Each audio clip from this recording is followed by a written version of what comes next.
أعوذ بالله من الشيطان الرجيم. بسم الله الرحمن الرحيم.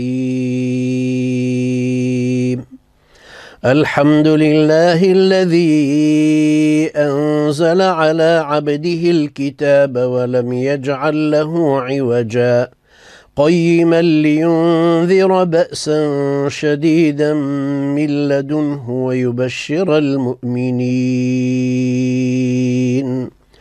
ويبشر المؤمنين الذين يعملون الصالحات أن لهم أجرا حسنا ماكثين فيه أبدا وينذر الذين قالوا اتخذ الله ولدا ما لهم به من علم ولا